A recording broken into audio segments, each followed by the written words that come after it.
शिवाजी के बारी लागेला फूलवारी उपजेला भंगिया धतूर उपजेला भंगिया धतूर। एक दिन शिवाजी हो गईनी फूलवारी ले आईनी भंगिया धतूर ले आईनी भंगिया धतूर। कहाँ बारी गौरा हो पार्वती सोहागिनी भंगिया गारी भालू देश। कहाँ बारी गौरा हो पार्वती सोहागिनी भंगिया गारी भालू देश।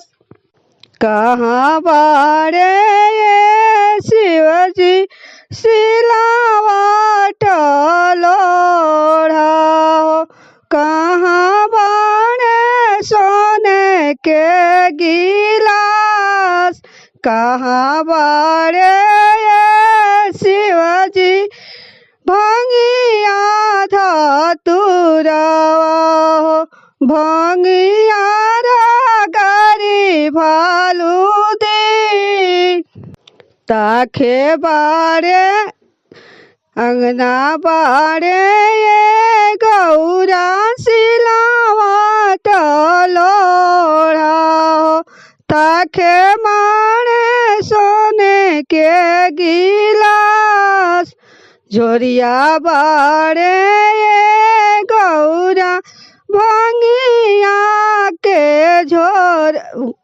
झोरावा हो भंगिया गारी भालू देश।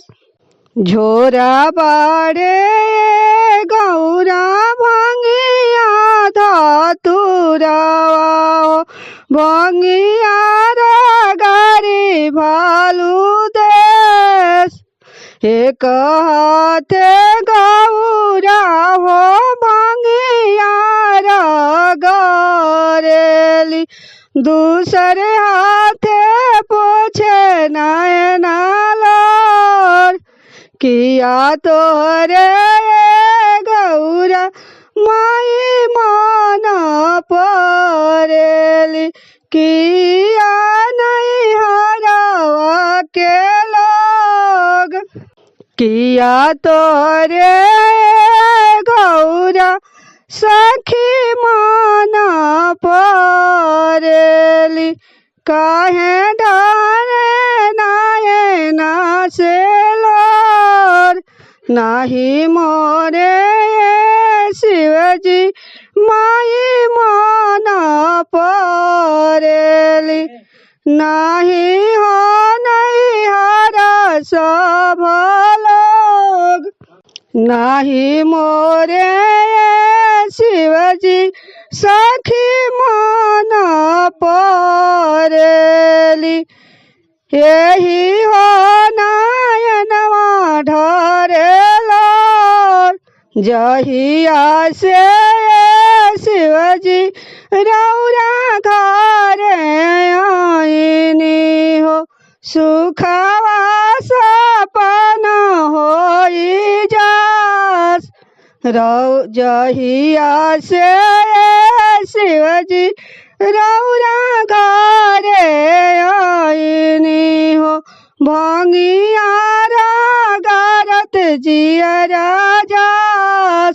फेंकी दनाए गौरा सिलावट लोढ़ा हो फेंकी दाना सोने के गिलास।